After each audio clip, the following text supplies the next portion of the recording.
And now we're live.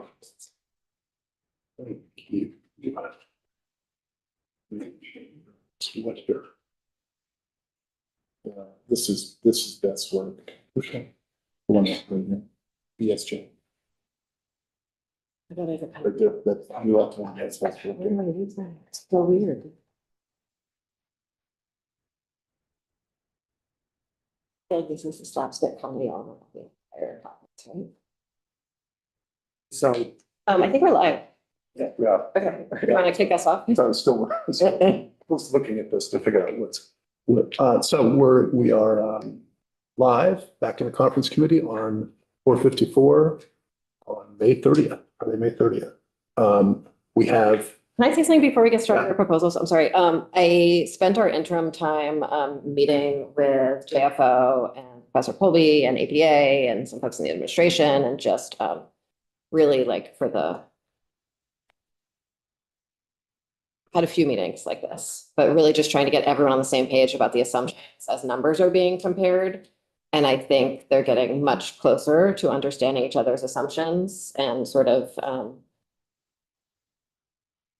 how the foundation formula being used and the special education money would not result in higher spending. And so some of it might still need some attention that they're not going to be able to resolve today. And so might need to put in some contingent language upon, so just sort of want to offer that. I'm excited that they've gotten so close to much clearer numbers and that are matching the expectations that I've been going into this with, but this is just regarding the cost of special education. no, it's the cost of the cost to essentially the whole system of education in this, if this was an act, knowing that there are hundreds and hundreds of assumptions of decisions we have not made yet that we will make in out years and significant work the administration is going to need to be doing with our school districts. But I think we're getting closer to everyone agreeing on those numbers, and that is great. Sorry, back to you. Senator Bunker. So if we start with, that's the one that says 1 of 5, I'm sorry. Section 1. Page 1 of 5, and section 1. The first change is the July 1, 26, and that's kind of backing into what it would take to be able to get the system up and running in the FY29 school year. And so larger district boundaries would be effective July 1, 26. That is going to require that we get there next year.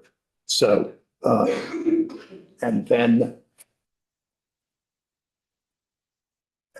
we ended up with a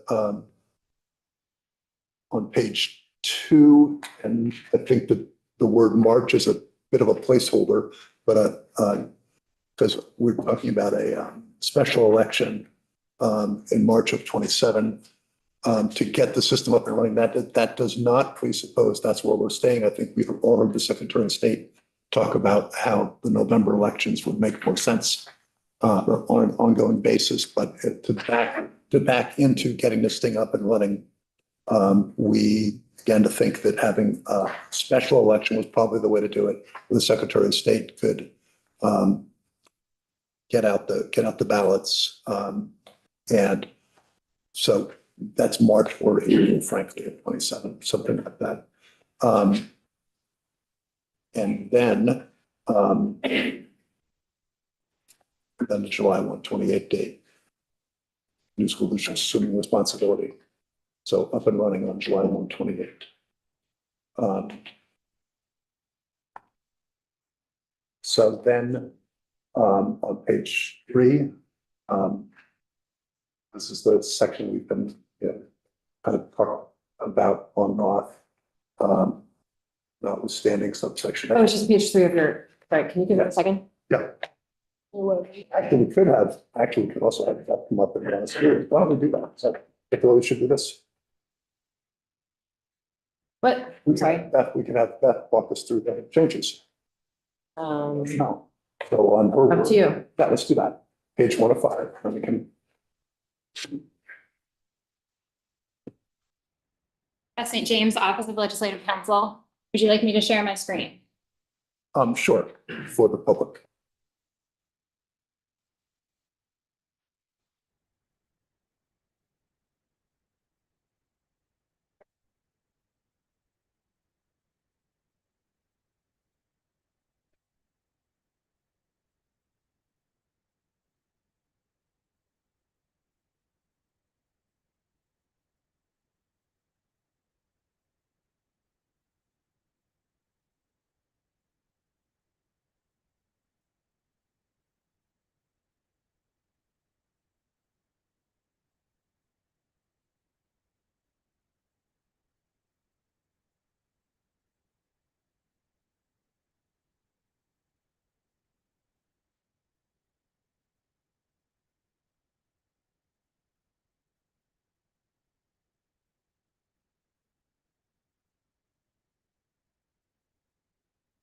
Okay, this is the Senate conferee's proposal to the education policy sections.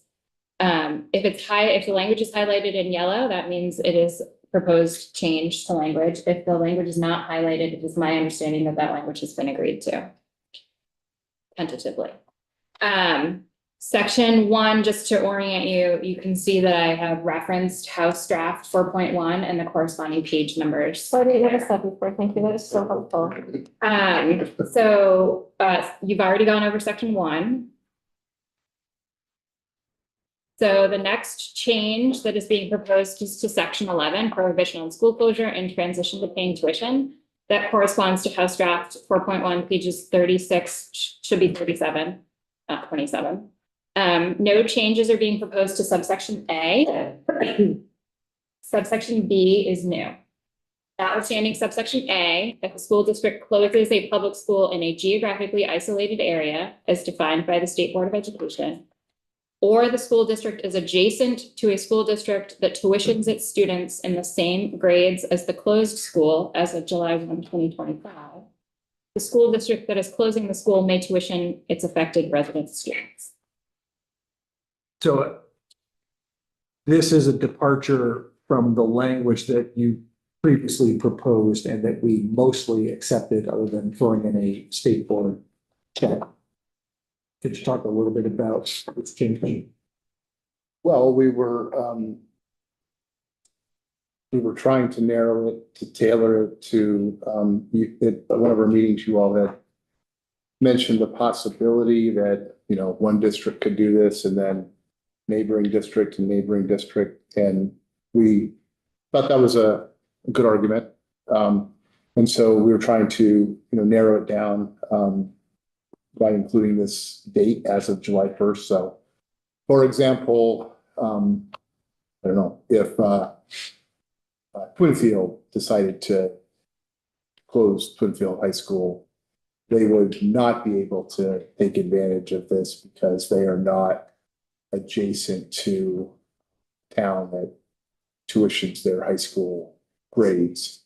By putting this as of July 1st, 2025, that guarantees that regardless of what any district next to them might do going forward, I don't even know if any of them could, that they would not be able to take advantage of B.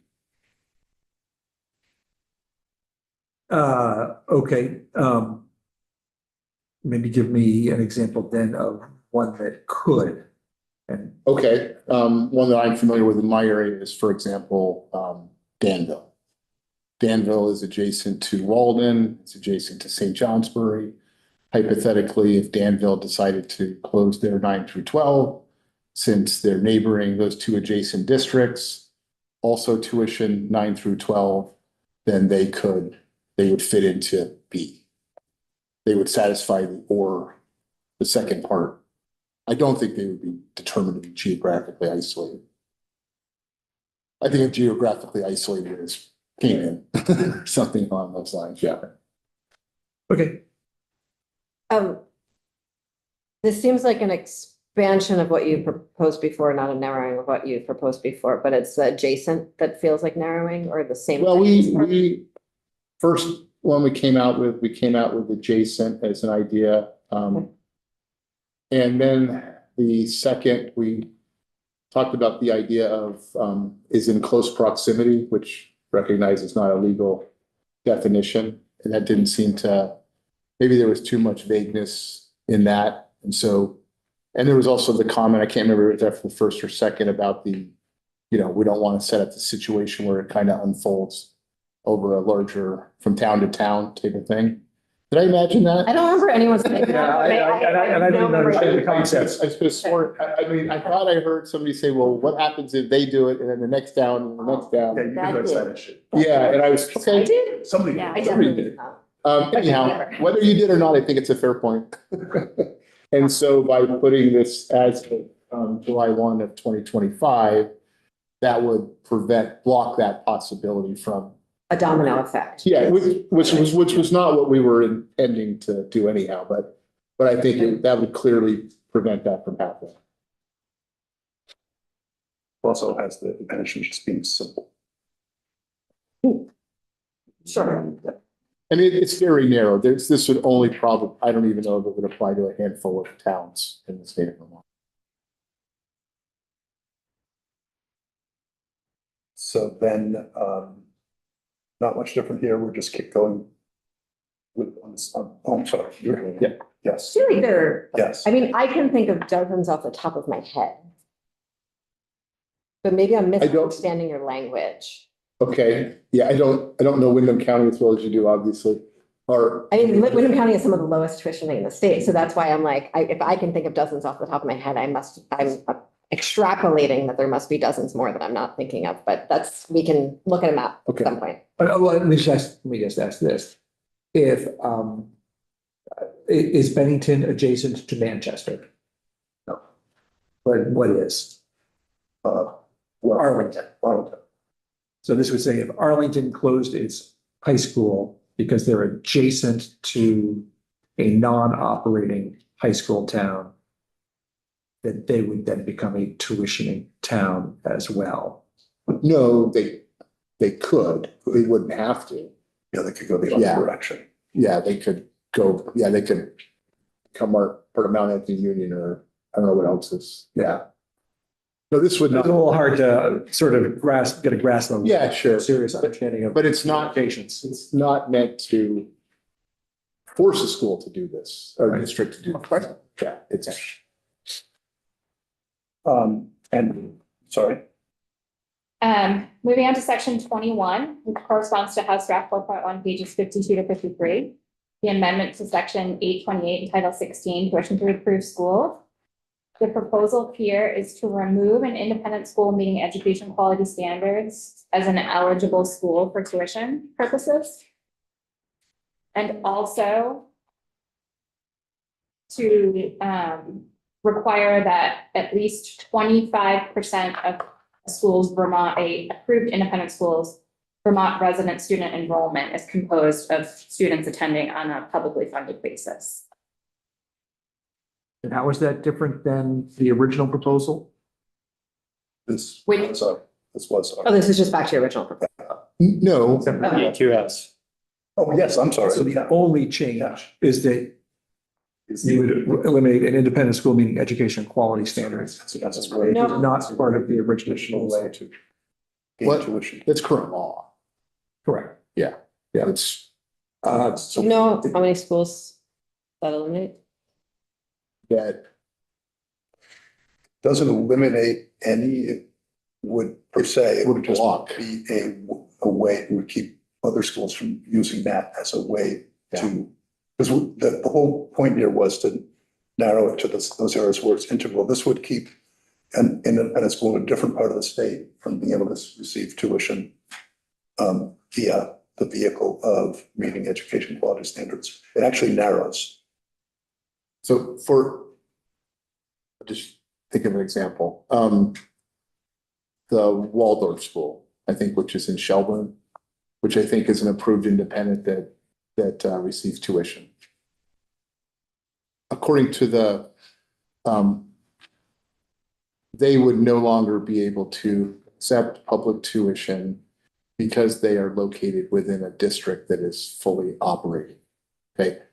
However, according to this, the way the language was set up, they would have had the option of continuing to receive public tuition if they decided to meet the education quality standards. So they could have continued, okay? This would prevent them from doing that. It's just another means to affect what we were trying to affect.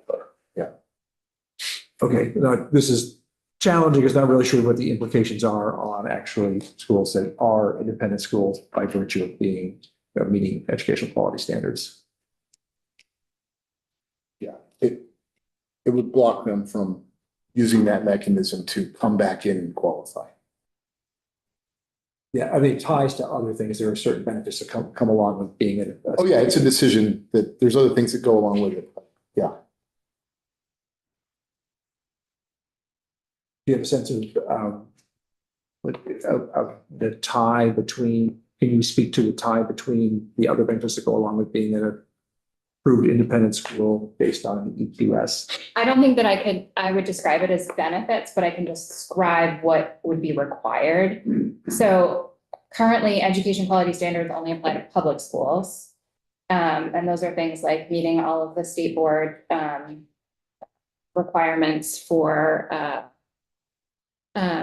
curriculum and graduation requirements, et cetera, having licensed teachers, essentially everything that public schools are required to do. And being an approved independent school that meets education quality standards means that that independent school is following all of those same laws and rules.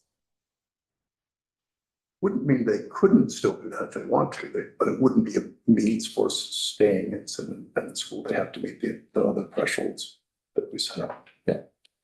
So. Do you have a sense of how many, like I said, I'm not all that familiar with independent schools. Do you have a sense of how many independent schools have right now meet education quality I standards believe it's two. in the whole state? Yeah. But this would, And they would both continue to qualify, by the way. In other ways? in other ways, yeah, they would. But this, this would prevent an independent school from, if they're blocked from public tuition, Mhm. they could say, hey, if we want back in, Okay. we can satisfy education quality standards, then we're back in. This would prevent them from doing that. You know, if any schools are in the process of independent schools are in the process of moving towards EQS, or is anybody even I'm not aware, I think so.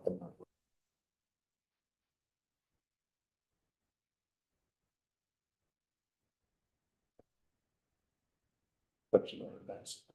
You guys. Tuition section. This is it from me. Yep. Thanks, Beth. Tuition. John or Kirby?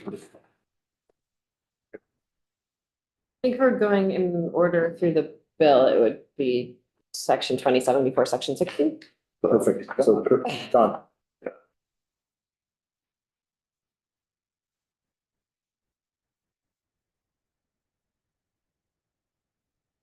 Do you happen to know what page? Section 27 in the 4.1. I believe it's page 58.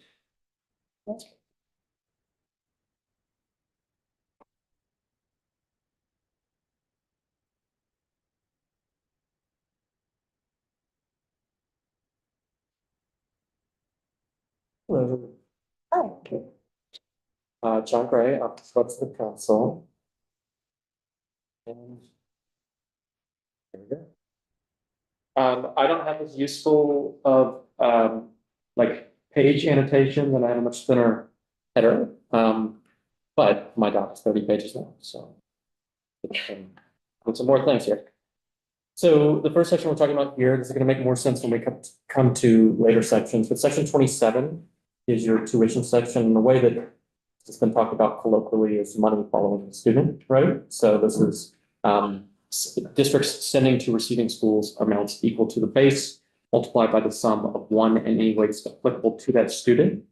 The structure that you're going to see proposed here is allowing school districts to vote down below the foundation amount. And so in accompanying that change, the tuition would need to be prorated to correspond to whatever that school district's voted down amount is. So that's your approved percentage. Like I said, this will make more sense once we come to later sections, but just know that this is a conforming change to make sure that the tuition, the money following the student, tracks what the school district votes to spend. And you see the proviso there, provided that a district that operates no grades would pay out 100%. And I think this is included, I'm sure the senators can speak to this, to ensure that folks who don't have as much incentive to vote for higher figures can't take advantage of other districts that would have to cover the cost of educating that student and would vote down to, say, 90%.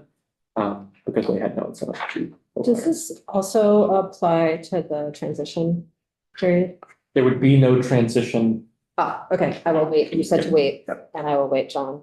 That'll make sense. Okay. Yep. Or maybe not. Don't jump. I'll do my best to explain how it makes sense. So you're not going to see all sections here, but I did try to include most of sections 34 through 52, even where there wasn't a direct ask to do something. I at least wanted to call out what the section was and say no position is taken here. Section 34 is amending your Title 16 definitions. So what you're seeing is the introduction of this concept of approved percentage. This is the percentage of foundation amount, which we'll come to shortly, approved by the voters of the school district, provided that the voters shall only approve percentage within the range of 90 to 100%.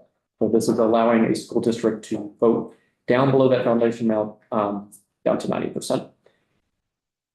The next change that you see is for the base amount. This is using the $14,541 figure. That was what passed Senate Finance. So when we come to the weighting sections, you're going to see weights that accompany that weight, but just know that you're using base and weights, so inputs to a foundation formula that come from Senate Finance's amendment.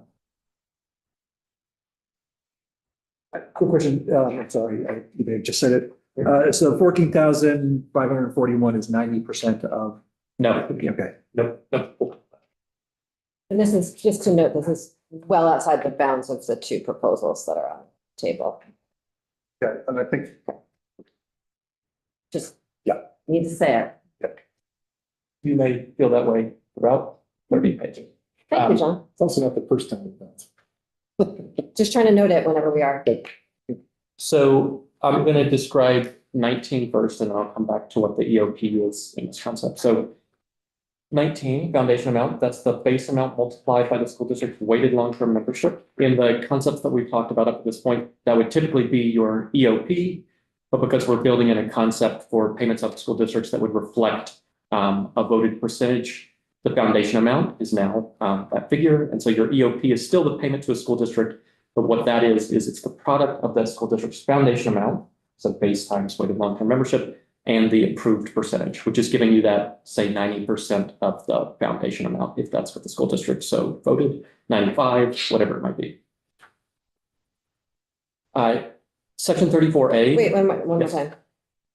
Yes. Just one So more. just to call out why I changed the definition of educational opportunity payment, I would have had to have changed all the references throughout the chapter where payments of educational opportunity payments are made to be something else. And so what the educational opportunity payment is it is what is being paid to a school district. And what the concept it reflects is the base times weighted long-term membership, which is what in the House proposal would be your EOP, but it's multiplied by whatever that percentage a school district votes is. So the EOP is the product of your approved percentage and your foundation amount. And basically it gives you 90% of your, in the House proposal, that would be called the EOP.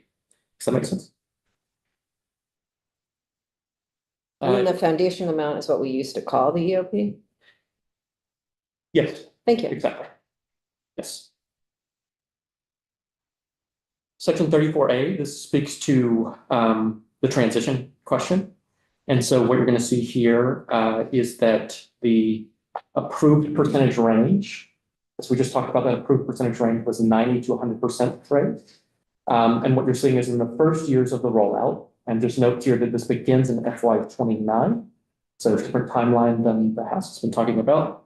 So in each of fiscal years 29 through 33, the minimum percentage that could be that approved percentage would be as follows. So in your first year of that foundation formula rollout, FY 29, it could be 85%, and then you're increasing by 1% each year until in fiscal year 2034, you had reached that 90% floor.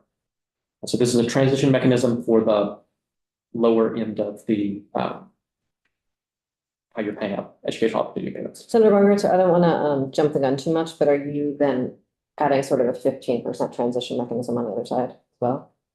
You know, the. From the top to the. No, we kept. Okay, great. What about? Section 35, this is your weighting section. So hopefully this, at least the titles here are going to look pretty familiar, but just to call out what I was stating before with the change of the base in Title 16, you're going to see the weights here are the Senate Finance proposed weights. I had tried to highlight, admittedly, I did this off the top of my head in a rush to just call out what I believe are the differences between the weights. So maybe it's helpful to describe, there are no special education weights included here. There are distinguished EL weights, right? That's for your English language proficiency levels, a newcomer or slight. The House proposal, it had sparsity and small school support grants. Those are not included here. Instead, you have, as you may recall, a weight for small schools, and that small school weight picks up a little bit of the sparsity consideration because it's only those that have fewer than 55 cases per square mile. But hopefully this is not a new concept. This is the Senate Finance weights. Happy to pause if helpful, but I hopefully this will mainly look. Well, to some of us, it does not. So this is getting rid of the sparsity language that we all seem to be in agreement about, and now we're moving to a small school weight. We didn't have that. No, we're okay with your Spurs. I don't know. I don't need that. The ask was for the Senate Finance weights. These are those weights. I can Okay. do something. That was the miscommunication. Is it the Senate Finance base, Yes. but the House weights? We did not mean to change the sparsity weight. We agreed with what you, and that was a miscommunication. Can I ask then, I guess I'd say, is the ask then for the House weight, or is it Senate weights except that the sparsity weight would be different? The only thing we really were intending to do was to add in the high school weight of 0.10 and add in a CTE weight of 1. And leave the, And then have the base change accordingly to stay within the. which is where you got to the 14. To change the base to. You just like subtract it from the base and then divide it? No. Secondary weight, CT weight, and then a base calculated so that it fits within the existing education spending of 1.88. That's very confusing math for me. Oh, we didn't do the math. No, I understand the multiplication and the division. So the other weights that you're leaving and are agreeing to, Poverty, ELA. sure, those mean something very different as a dollar figure if you've lowered the base. Okay, So we had talked with you about that one. And said that we need to have we need a high school weight and we need to have a CTE weight. And one rationale, if we take the CTE weight, for example, plugging in 1 is a lot closer to where we're going to end up in the end after a study or whatever than 0. what? And that's in. I don't say that again. That is in within the existing, like the 1.8 million that we're spending now, there's a CTE cost that's built into that. Yes. And we wanted to reflect it in the weight because there's going to be a CTE weight Why do you think there's going to be CTE weight? as opposed to where would the money come from otherwise. Could come from districts, it could come from a categorical grant. There's lots of ways that CTE is paid for. I haven't, CTE weight is fairly counterindicated in the literature. But right now it comes out of the 1.88 billion. Sure, and in the future it could too. I'm just saying the assumption of a weight seems like a leap. Well, Okay, we do a study and the study recommends we do a categorical grant in lieu of, I mean, fine with me. But it's not What's going to be paid for? it's part of the 1.88 right now, and if we don't account for it right now, then we've got to, I think it's accounted for in our proposal too. Okay, let's keep on going. okay. I think I understand what you're proposing. All right, so are we to disregard this small school stuff? Is that what I'm hearing? Yeah, that was. Yes, that's our That miscommunication. was our miscommunication. So do you then want support grants for those? For the sparsity. Yep. Yeah, What? for sparsity, that they, We're doing the thing we agreed on this morning. Yeah. That was a mis. yeah, and that's a grant, correct? Yep, the Yeah, sparsity. that's fine. Small That's schools. fine. Yeah. Yeah, we were talking about the CTE and the secondary weights, not the And, small schools. and so how does a CTE weight work for a student? Like, can you tell me the story of a student and how the dollars are moving around? It's on an FTE basis. So if most of our CTs are not a full, well, they might be depending on how they, but, so they're, there for half the time, it's a half FTE. So, okay, let's say we have a student who is an English language learner and they attend the CTE. Okay. I'm gonna say half the time because that seems easier math. Okay.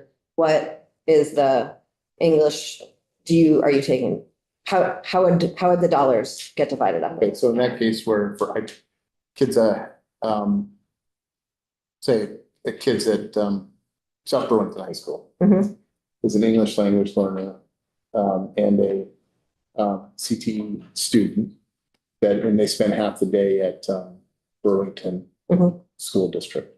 Then the base and weights for the kid for half. Both weights. Half. Okay, Half, yep. okay. Would follow the student to that CTE center. Mhm. And then, that student would also qualify as half of an FTE. So the half of the weight applied, half a weight applied to the base would be the additional CTE dollars that CTE center would receive. And would they receive their English language services in both places? Well, if they needed them, Okay. yes, and then that's maybe half of that weight applied to the base would go to the student. Okay. Money just follows the kid.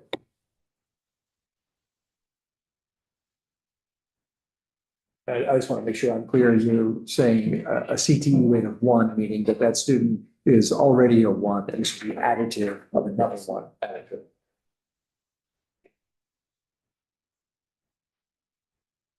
We may have jumped the gun here. I'm not sure if we got it.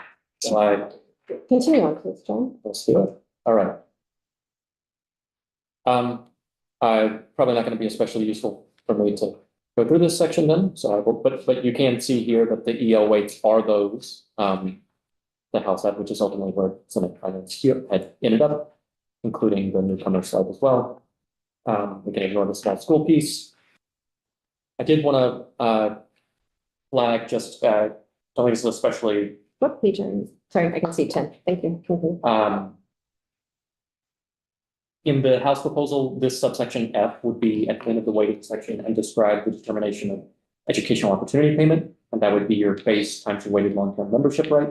And the natural place, the reason it's included there is because this is your weighting section. So you have your weights at that point, and you just multiply by the base. Here, it's the foundation amount, right, that's being determined. And that is what is multiplied by your pre-percentage to determine the school district's ELP. Subsection H, this is the recalibration section, which has been struck. Oh, why don't you want to recalibrate the weights? Not you, John. Yeah. I'm looking at the senators. Sorry. I'm imagining you have no desires about it. Oh, I don't think. Yeah, I'm sorry. I don't Okay. think we meant not to recalibrate. We know we need to get recalibrated. Okay. I think. Okay. I mean, yeah, I mean, we've had some conversations, this, and internally about, do we want to update weights prior to districts getting going, but I don't, not in a position to take them. Okay. It can stay, yeah. I'm sorry to do this to you for a moment, John, but I just to go back to the CTE weight again. How did you pick the weight you picked? How did it happen? It was recommended by the APA. Yes, Okay. that's what came from the Senate. That Senate Finance. We both had the one. It was less than what, in their original EB model, I think it was 1.3. And then do you know what evidence they used to lower it? I don't know the Okay. calculation math behind Okay. it. Thank you. Back to you, John, so sorry. No, it's all good. We will not offer anything here. I'll just keep going. Section 35A, this is where actually a lot of the conversation has already been. This is your contingent CTE weight. And so you see Oh, we did. Read them. PTE pupils, those pupils eligible for their technical education. And as you know, the weighting section is divided into two pieces, right? You're counting up students within particular categories and then applying weights for folks who fall within those categories. What we're seeing here is the tasking of listing for each school district that number of full-time equivalent counts. And then the actual weight itself, the school district would receive an additional weighting amount of less than 0 for each CTE pupil. Great, conversations already been had. Okay. Section 36, there's not going to be anything to see here in terms of highlighted language. I did just want to call out, and sounds like I should step this, but the reason there's a difference between this and the House proposal is that this calls out the appropriation of funds, and in the House proposal that had been including support grants, right? And here I didn't have those called out because I had understood the request to have weights, but I can easily not step up. Okay. So some of those we've already addressed. I did try to call out sections. I haven't included text for just to say these are the same as the House or not, try to make this easier to read. What you're seeing in section 37 that I have highlighted, I had understood the support grants to be struck, but I will not do that. Sections 38 through 40, same as the House, so conforming changes for updates to the new foundation formula. Section 41, this is your budgetary vote sections. This sets up the actual form of the ballot for the vote. And it's important that you now have a new structure, and there's some additional information that would be provided with this ballot. So one is the ballot go to everyone? In what circumstances are the votes happening? So if you are, let's go back to this. Each school district should be voting on the percentage of the foundation amount to determine its EOP, right? So it would have that vote of 90 to 100%, or in those first years, 85, depending on if you're in the first year of the foundation formula rollout. So they would be voting on, no matter the percent. Everyone would be voting under this. There's not a default to 100. There is no default to 100, and I'll come to that later. That's outside the scope of this section. Thank you. So in this case, there would be a budget presented, except for school districts that don't operate any grades.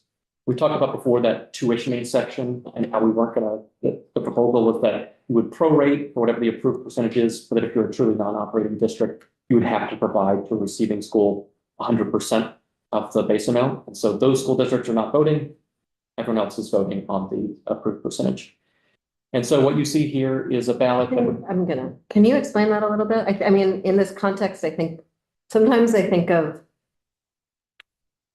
voting, especially in the context of school budgets, as sort of a form of consent to taxation. And maybe that's me overthinking the philosophy of taxes. What's the question? The idea that there would be that everyone in the state needs to essentially vote for their school taxes, except in these very specific circumstances where they don't vote for their school taxes, but it's still at 100%. I understood why you set it at 100% in those situations, but the idea there would be no vote in just that singular circumstance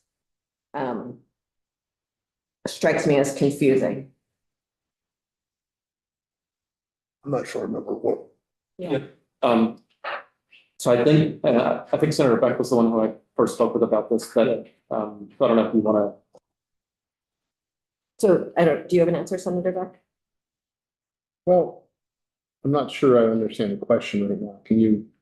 And again, maybe I've thought about the philosophy of property taxes a little Yeah. too much over the last 2 years, right? 2 o'clock in the morning, et cetera. But I, in some ways, think of the vote for the school budget. And I think I've heard other people talk about this, as essentially you're consenting to taxation.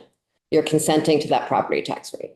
And I think some towns think of it that way and some towns don't think of it that way, but I think that's not a brand new idea I'm introducing here. And so the idea that in the majority of districts under your construct, folks are voting, whether they're getting the full, what's the new thing called? Foundation. The new foundation amount, or they're voting for the education opportunity payments on either end. All those folks would vote, except for this one very specific circumstance of a non-operating district, that those folks would not be consenting to their tax rate. And I'm wondering why you've decided to do that. Well, they can, we haven't prevented a school that doesn't operate any a district that doesn't operate any public schools from voting for supplemental. They may do that. I thought supplemental was out. On a supplemental. No, Wow, it's supplemental of the law. Section, yeah. no, supplemental's still in. I think we took your 10 down to 5. So they do have the option to vote for supplemental spending if they so chose to do that. We're not giving them the option in this construct to go less than 100% because. I understand why, yes. Okay, so yeah, so I guess if what you're saying is, in the case of a school district that does not operate any schools at all, their only option, they're gonna receive 100% of the EOP. They're gonna get taxed like they're. And why wouldn't they vote for that tax if everyone else in the whole state is? Well, I suppose they could, but if they vote no, they're still going to receive it. I mean, if they voted no, I guess the only thing that they could do at that point is run that ballot, run it back out to the voters or ask for more, but. I guess under the other constructs, what happens if someone votes, what if a district votes no? If a district votes no, my understanding. 8%, what happens if a district votes no?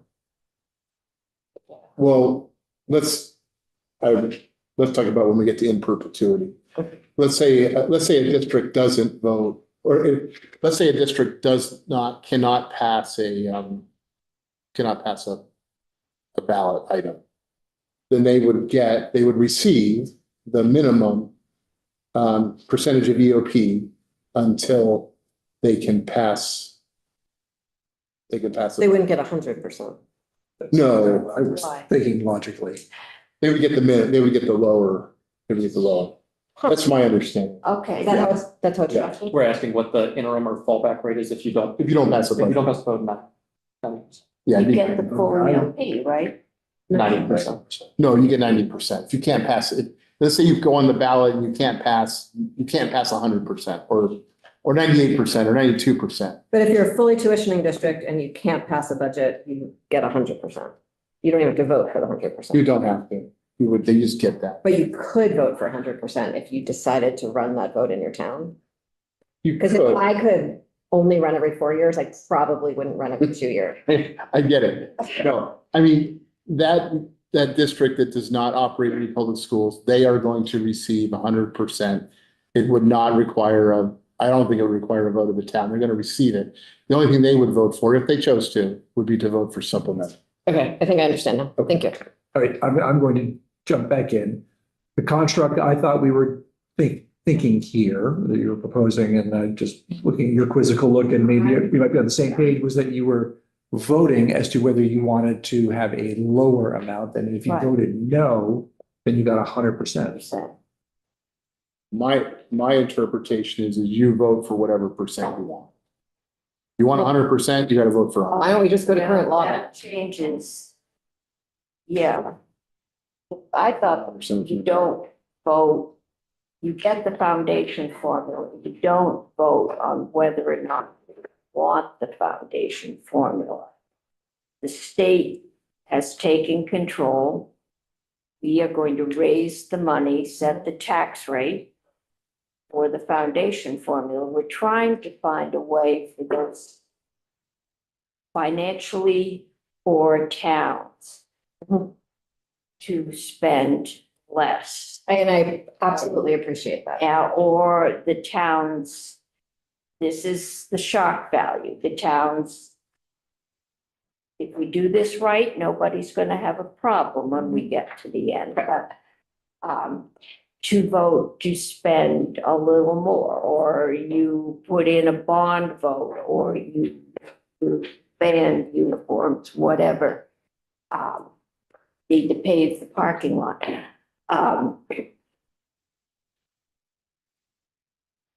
That seems that. But we've got to figure out that word.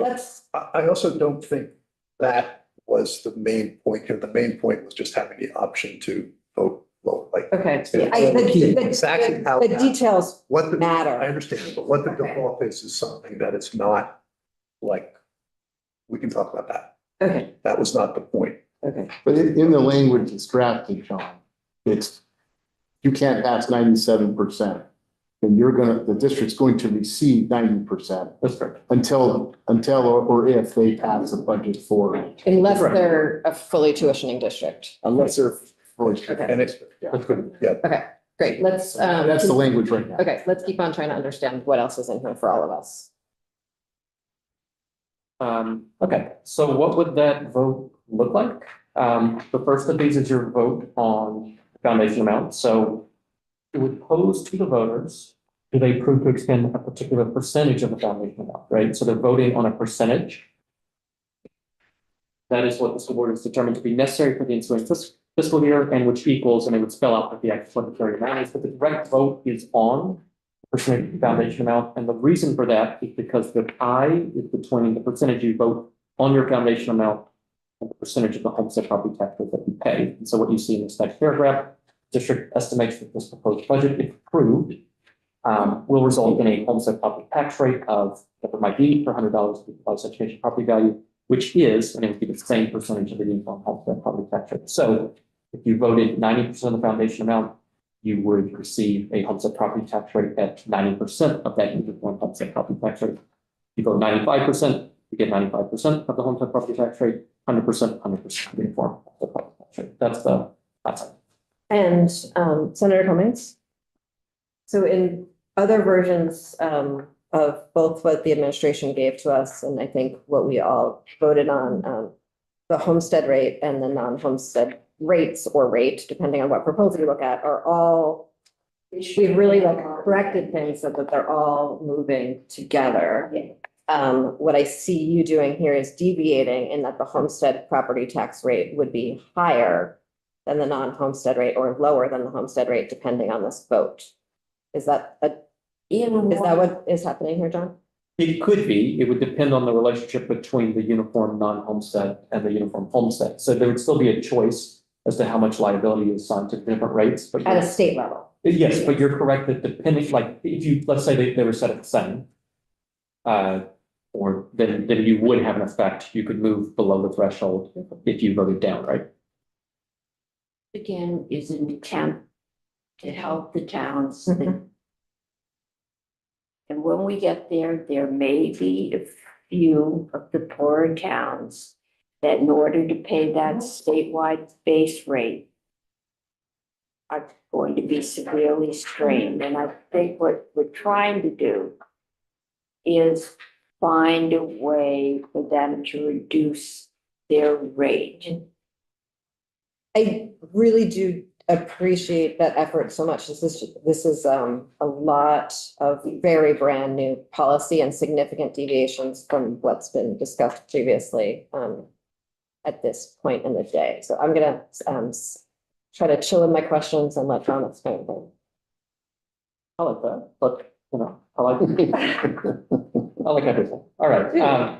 That's my safe answer, or response. So next, the budget here, the second budget book you're gonna see is gonna look awfully familiar. This is the same thing that you see in the House proposal, but if, for instance, if a board determined that additional spending is necessary in excess of 100% of the foundation amount, meaning that they voted 100% on the first vote, the board would present a supplemental district spending budget to the voters, and it would be the same form of budget that we would have seen in the House proposal for the supplemental district spending. And so you would be able to, the local voters would be able to see what local rate is required, what supplemental district spending tax rate is required to raise the amount that they're voting in supplemental district spending. So nothing new in that, in the second bucket that we do. Section 42 is a slight difference from the equivalent section 42 in the House proposal. In the House proposal, we repeal the census block grants for special education because you have the special education rates, but those are not included in this proposal, so you're not repealing the census block grants. Do you know how districts right now are covering a lot of special education costs out of their education spending, separate from the block grants? Yep. How will that work in this? How will they cover those costs that they're legally obligated to? Well, if they're, when census block grants were done, they were supposed to pay for all special education except for the extraordinary needs. Yeah. Some districts are there. Other districts are not, we know that. And so for those districts that it's not covering, it's coming out of their education spending. In this construct, if they are not doing it with their census block grant, it would come out of their EOP, basically. So no change effectively. Well, I think effectively it's a big change, but okay, thank you. Why is it, just so I understand, why is it a big change? I swear I just let John finish the note Okay. back on it, but so right now, districts are, able to request and or raise any dollars that they need to meet their budgets. Districts are under contractual obligations with each individual family that's under an IEP and under multiple legal requirements with the feds to maintain that spending. And so given that those are not flexible, flexibility is needed on the other. Given that those obligations are not flexible, the spending needs to be flexible, at least for quite a few number of years until they You have can bring that back in line. Yeah. They have supplemental. What? They have supplemental. Does the supplemental account for the variations in special ed spending around the state? I just haven't done Depends on that. what the district's variation is, I suppose. Yeah, Okay. I like how you stop screen sharing whenever you talk for the viewing I'm trying. audience. It's kind of. Section 43, same as the House. Your reports from AOE and JFO are the same as the House. I don't know same as the House for two of these sections. I think there may be agreement, but I am just listing those here and not providing the text because they don't speak to the proposal that's in front of you. But I will note that section 45B, your EOP transition across several years, moving folks up and down based on whether ed spending is relative to EOP. That would be struck, and just the conceptual reason for this is that you're allowing folks to voluntarily transition themselves is the idea here, right? Particularly in those early years, if you have down to 85 in the first year, for instance. So the thinking was don't need to provide that same transition because folks are voting themselves the transition that they would ask for. We next come to section 46, which we're jumping to title 32 now. So we're jumping into the taxation sections, and in particular, we're talking about supplemental district spending. You're going to see some highlighting here that some of it is not a substantive change, and some of it actually reflects where I think there might already be agreement. First of these is the statewide adjustment. We spoke a little bit about this yesterday, but just ensuring that that's retained for the future. And let's see. You're going to see some highlighting here for the supplemental district spending. This is not a substantive difference for the House proposal. This is just some clarifying terms that were included in Senator Beck's amendment from Friday past. So 5% was, I think, the figure that we talked about for supplemental district spending cap. And what you see in the, Senator Beck's amendment from the floor, from yeah, the Senate floor that didn't pass. Okay, thank you. the, when we've referenced in the House what the cap is set at, we've talked about whether that's weighted or unweighted. And I think there's been this base times the just long-term membership and unweighted cap. And so I've just included a defined term here, unweighted foundation amount, which is the base times the long-term membership. And that way you can just say more simply that the cap is 5% of that unweighted foundation amount. So I think hopefully more intuitive to folks as to what it's doing. Section 46A is your cap transition. So in the early years, we would have a higher cap. We just noted it was 5% of that unweighted foundation amount. And then in the transition here, you see the beginning with the first year of foundation formula rollout as proposed in fiscal year 29, it would be at 10%, and that would move down by 1% each year, so that in fiscal year 2034, you would reach that 5% cap. I think the House proposal had been for that rollout to happen starting in 2034 to 2039. But it's the same concept of lowering your cap over time. Down to 5%. Our intent was only to get to the same place you were previously. Okay. Yeah. Yes. Yeah. Section 47, this is the imposition of the statewide education tax rate. So you're going to see a couple of things here. The first is that there's no concept here of the property tax classifications, which I believe were in the House proposal. So there's a table that you'll recall with factors. What this is saying is you would set a uniform tax rate for non-homestead and a uniform tax rate for homestead. You'll recall earlier when we were talking about the budgetary vote, whether that could move you up or down relative to the non-homestead rate. This is what I was referencing. This doesn't specify a particular relationship between the non-homestead and homestead. There's no fixed factor. So the legislature could choose the amount of liability that how much it puts on each rate. You will see a good bit of highlighting here, but I think much of it is flowing through from the definition you just saw. So for instance, the highlighting relating to dividing by a number resulting from dividing the CLA by the statewide adjustment, that's just staying in that statewide adjustment language. The real substantive change that you see here is from the approved percentage, the discussion we've been having about voting that foundation amount. So for your homestead property rate, when the commissioner is setting your homestead rate, they're taking that uniform rate that is set above, right? The legislature has to set that. They're taking that and multiplying it by the municipality's approved percentage to get that discount based on what the voting rate was. I mean, a lot of conforming changes throughout this section, so hopefully I can go pretty quickly. This is just picking up the statewide adjustment. And I will come to a piece later that speaks to just making sure that the math behind that works correctly. This is has been a subject of much discussion up to this point. So this is your interim rate. What happens if you haven't voted a budget? And so if the district hasn't voted a budget by June 30th, this is page 22, an interim homestead education tax shall be imposed at 90% of that uniform homestead property tax rate. Again, you would apply the statewide adjustment, but this is the default. That's something 90%. That default could be different too. So that's not a. I did want to note that these sections you're seeing here are technical provisions. This is struck in the House proposal because there's a uniform rate. These are the technical provisions that we include to ensure that a municipality is a member of multiple, say, union school districts and needs to have a weighted rate, that those are picked up because you're now accounting for variation in homestead rate on that voted foundation amount. You need to make sure that you. And this is current law, basically. This is current law. It's just picking up the terms. That's right. This is using current law, but just referencing the proper rates here. And so pick up the approved percentage. And again, it would also have to pick up the statewide adjustment.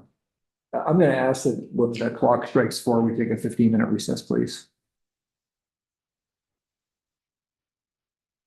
So yeah, You don't have to explain. all these the formal technical changes. provisions. Did you all solve the problem that you raised earlier, Senator Beck, of what to happen if what the default is if the legislature doesn't vote on a rate? No, that's still an outstanding question. Okay. And is all that's left conforming changes? I have a little bit more, but I think I can be pretty quick. Forming changes here. I did want to speak to the determinant one letter. So I mentioned before, with the inclusion of the statewide adjustment, under this shortly. In the House proposal, what's recommended is a statewide education property tax rate that is adjusted for different factors. What you see here is you got to recommend non-homestead rates. But I do want to call out that when you're setting that property tax rate, you need to divide it by the statewide adjustment to ensure that when you're netting out that statewide adjustment, the math works out. So it has to be picked up in the December 1 letter. It's an assumption built into setting the rate. In the House's proposal, you have a homestead property tax rate transition that would be struck again for the same reasons above, allowing folks to control their transition, and these important changes here. Lastly, the last substantive changes here, variable growth in education spending for fiscal years 27 and 28. So what to do in the fiscal years immediately preceding the proposed foundation formula rollout. This would hopefully be a familiar concept to folks, but for those fiscal years, excess spending would be your per pupil ed spending, adjusted to include amounts from a capital construction reserve that is in excess of the district's per pupil ed spending plus their variable growth. So this is accounting for growth within the excess spending. And what we have is a hopefully familiar definition here that variable growth is an amount equal to the actual amount of ed spending in the district in the prior fiscal year multiplied by a variable growth percentage. And they would be floored at a rate that would be the change in the NIPA price inflator over the preceding fiscal year. The variable growth percentage would be what results from taking the highest per education spending in any district in the state, divided by the actual amount of spending in that district in the entire fiscal year, -1. So you're getting the gap between that district and the highest spending district, right? Multiply that by 5.5%. And that is giving you your variable growth percentage, which is added right to this year. So Why trying to- 5.1%? It's what was in, it's what was used in Act 46. We're not necessarily wed to it. If you think another number looks better. In Act 46, they used 5.5. And there was no minimum. The top had 0. We thought that making sure everybody at least had NIPA was a little more fair than 0. But yeah, but the 5.5 is just a carryover from Act 46. Do you remember why Act 46 used 5.5%? No. Very last quick things. If you're using this piece, then you need to repeal the suspension of excess spending penalty. Just turn in place, and then just I don't have the actual effective date section, but just wanted to call out the obvious timing difference here. So we have an FY 30 foundation formula rollout at the FY 29, which starts July 1, 28. And that is what I have for you guys. Thanks, John. We do Is that a roll call for you? just sort of Or just the board? Okay. Breaker. When do you want us to, this, 15 minutes maybe? That's your That- 15.